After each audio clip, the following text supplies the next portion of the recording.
Hey there folks, it's me TheTacticalBrit, and Beyond the Wire is heating up to be one of the most anticipated shooters of 2020. Now in this video today, I want to give you guys a good painting and understanding of what Beyond the Wire is actually going to look like, how it will play, and how it will function. There has been lots of information released to the public, including a new map that's featuring the game in Passchendaele, as well as lots of information surrounding weapon mechanics and how that will work too. And piecing this all together, I want to paint you guys a picture of what Beyond the Wire is going to look like in 2020 and why that's super exciting for someone like me. It's worth noting that Beyond the Wire is being made by Redstone Interactive in collaboration with Offworld Industries, who are the publishers of Squad and also Postscriptum, and that Beyond the Wire will be featuring Squad's code base.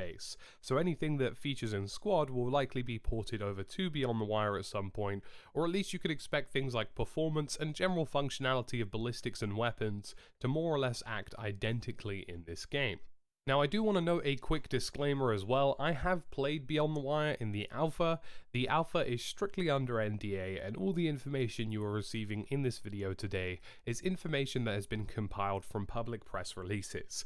I'm not going to be revealing absolutely anything from the NDA or any impressions that I've had from the gameplay I've had with the game. Now the reason for that is because yes, an NDA is a strictly binding agreement, but also just out of basic principle, I feel as though I want to support this game's development, and violating an NDA by showing off gameplay that is simply either too early or gameplay that developers themselves or the marketing division don't want to be shown is something that I'm strongly against. I feel as though NDAs have to be abided by, and I see this far too often in the gaming industry where people feel as though they're releasing gameplay because it increases hype or it helps the game, but in actuality makes things much more difficult for the people who are working on it, and we absolutely don't want any of that whatsoever. So to start with, how will Beyond the Wire play? Now, there is an Offworld Industries formula, I like to think. Offworld has become very good at making games that are authentic feeling but are enjoyable as games, and this is something that's incredibly important to note when talking about Beyond the Wire. Now, if we were talking about a realistic World War I simulation, well, you would likely just die over and over again to shelling or gas with very little enjoyable gameplay. And the reason that it's important is because Offworld is very good at creating authentic experiences, but also having enjoyable gameplay. I expect that Beyond the Wire will function very much like a World War I game, but will feature a lot of aspects about the game that make the gameplay more enjoyable, be that character movement and how quickly they can move around, the fluidity of gunplay as well and how ballistics work in the game, and also things that interest me like the combat system, which the game allegedly does have, and those will piece together to create a much more enjoyable gameplay experience that isn't much like anything you've seen before. I don't think Beyond the Wire is going to be anything like Verdun or Tannenberg in any shape or form. Those games are inherently more simulator based, much more slow, and in my experience don't exactly evolve into any kind of conducively enjoyable gameplay.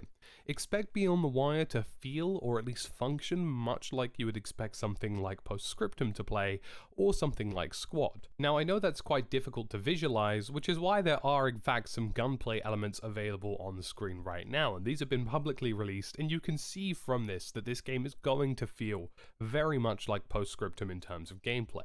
Now there will be differences because of course we are talking about older rifles, we are talking about less automatic weapons in the World War I period, and chances are these weapons are going to be slower or handle a little bit differently in some circumstances, but you can see from the gameplay that the Squad codebase is very much there. How these guns move around, the fluidity they have within the hands is almost identical, I'd say, to Postscriptum in a lot of ways, and if you think about a single shot rifle like the Lebel rifle in Postscriptum, well chances are the Lebel rifle in Beyond the Wire is going to be relatively similar in that sense. And I think that's indicative of what the gameplay will look like as well, because you'll see that in Beyond the Wire, if the gunplay is very much similar to Postscriptum, then chances are the movement system will be very similar. And the thing is that we've noticed about this is that because they're using the codebase for Squad, because they're using the codebase that both Squad and Postscriptum are operating off of, chances are things like animations, things like third-person animations, first-person animations, things like movement speed will all likely be very similar in this game. And that's a good thing, because I feel as though Squad and Postscriptum are two fantastic examples of having realistic and authentic gameplay of military experiences, but also being able to have a game that's fun and enjoyable, a game that recognizes that it is a game and needs those intense moments, it needs the fun, it needs the ability for trench raids and characters to move relatively quickly to have that enjoyable experience.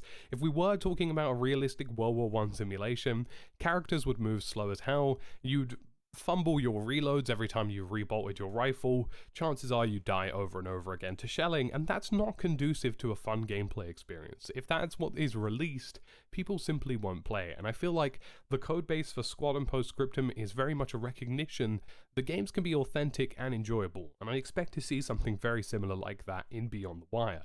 And I think from these gameplay clips you're seeing and from the character models and renders, we're going to see a very complete package in that sense when it comes to enjoyable gameplay, which is very much a key central part of making an enjoyable World War I experience. I guess in that sense, it's easy to liken Beyond the Wire to something like an incredibly hardcore Battlefield 1 game, and you can see from the initial map Passchendaele, we're not going to be seeing the kind of Battlefield 1, everything is open, have a jolly good time kind of gameplay. We're certainly still seeing trench warfare here, we're seeing an authentic experience with an authentic map, and you can see it from the screenshots and gameplay here. We're talking about trees that have been blown to pieces, we're talking about gas barrages invading the trench lines, and you can see the absolute complex nature of this map here. You can see the number of trench lines that run through this map. You can see the fact that once you get out of those trenches, you're in very little cover. You're in a no man's land kind of situation here. And you're seeing this very frequently throughout this entire gameplay video of Passchendaele and the showcase that this map has. There are very few structures that stand living in Passchendaele, and the ones that are very much dilapidated and destroyed and will make for interesting points to fight over, as chances are they will likely be the very few pieces of hard cover that remains in this map. You can also see some evidence of pillboxes as well, and some evidence of lots of dips and dives here, and this is something that I think is fantastically important about this game, and something that indicates to me that the developers really do have a keen eye for map design. Now, if you look into the no man's land sectors here, you can see that there are a huge number of divots, likely from some kind of explosion. I don't think this game will feature ground deformation, as it's not something that exists in the codebase of Squad and Postscriptum, but you're seeing lots of dips, dives, and holes that will be indicative of cover-to-cover gameplay. Now, if we were talking about a World War I experience, then, you know, you're going to see lots of, ooh, this is just flat land and I'm going to die over and over again, and that's exactly how Verdun played in terms of entering no man's land. Here, Beyond the Wire features all of these various different levels of defilades and hills and slopes and trench lines and everything in between to create a cover-to-cover experience that will be much more conducive to enjoyable first-person shooter gameplay, allowing infantry players to shift between covers, dips, holes, and everything that they can find in between to make something of an offensive. It won't just be reliant on running into the abyss and hoping that maybe you live. There will be a methodology to it. There will be a way to actually approach these maps with some kind of, you know, finesse. I'm interested to see what the combat system looks like, but more importantly, I find that it's a lot of emphasis here that have been placed on the ability for your character to move between these trenches. We're seeing these rifles, which feature scope sway when you're using your bayonet.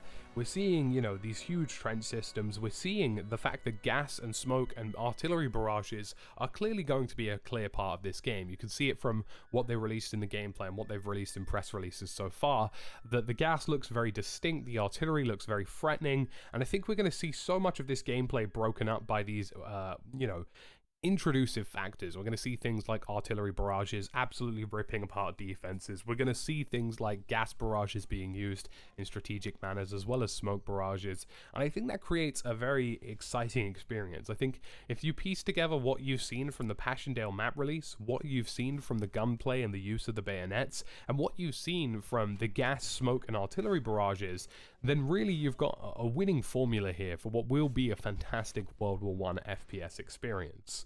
So folks, that's it from me today, TheTacticalBrit. That's all the information that has been released on Beyond the Wire so far. This game is coming into early access in 2020. Make sure to wishlist it on Steam, and make sure you stay up to date with this. I think this is probably going to be one of my most anticipated shooters of the year, and I feel as though it deserves some attention because it seems to be doing so many things right and will create an exciting experience for lots of players. So folks, thank you for watching, and I'll catch you again in another video.